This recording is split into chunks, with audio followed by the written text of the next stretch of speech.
Well, kia ora Rotorua, I'm Steve Comber and this is City News. Ahead in tonight's bulletin, a $15 million boost is in front of Transport Minister Stephen Joyce. Rotorua iwi will gain a cut of the $4.2 million towards early childhood education. And in sports news, the Bay of Plenty Polytechnic secondary schoolgirls rugby season finishes on a high. Those stories and more ahead tonight. Thanks for joining us. A $15 million boost to the local economy is among the research put before Transport Minister Stephen Joyce, urging him to fast-track the sealing of the road through Te Urewera Forest. A lobby group from the Bay of Plenty met with Mr Joyce last week and told him sealing the road would enhance the Rotorua tourism market. Tourism operator Joe Doherty was optimistic after the meeting and is confident the route will be fast-tracked.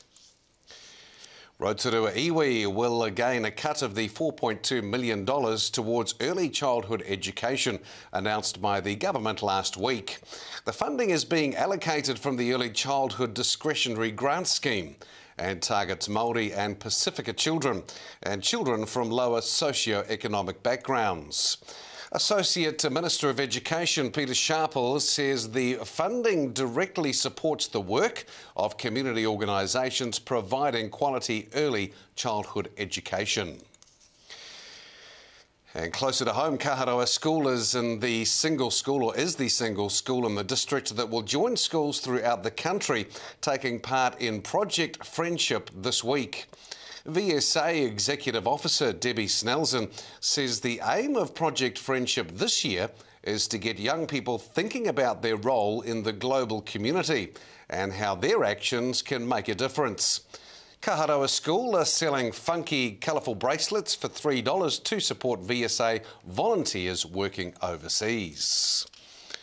And in Tuesday night sport, the Bay of Plenty Polytechnic secondary schoolgirls rugby season finished on a real high last week.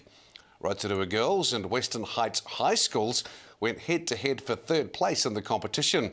While Western Heights defended all day, the pace and superb ball skills of the Rotorua Girls side proved too strong, with the girls prevailing 25-5. The overall winners of the day were Tauponuiatia College. And a Rotorua swimmer who has represented New Zealand was offered diversion when he appeared in the Auckland District Court yesterday, charged with causing damage to a Rotorua hostel. Kane Radford, 19, faced one charge of willful damage for damaging a sign at the Rotorua Base Hostel on the 2nd of July. He was remanded at large to reappear in court on the 5th of November, when the charge will be dismissed should he meet the conditions of his diversion. Radford, a student who now lives in Auckland, won the prestigious Tiburone Mile Open water event in San Francisco last September and the Sovereign Ocean Swim Series, Harbour Crossing and King of the Bays events in 2008. And to your weather, Rotorua, a bit of a cold snap on the way, surrounding areas as well tonight. Mainly fine weather, light winds. We're down to a low of -3 degrees. Tomorrow, Wednesday, fine and frosty start to the day. Southwest breezes a high 12 and a low down to 1. Longer range through to Thursday. Cloudy periods, northerly winds developing, a high 13 and a low of 6. And marine forecast, Lake Rotorua tomorrow, middle of the week. Southwesterlies 10 knots dying away at night, and fine weather will continue.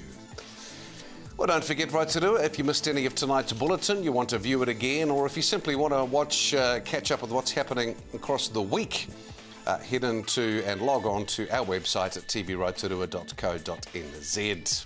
Stay with us. After the break, Ashley talks with Barbara Cook about the upcoming Wearable Creations and Colour Awards. Joe Wills explains about the Sustainable Business Network Awards and Daffodil Day 2010. Julia Wilson tells more right after this break.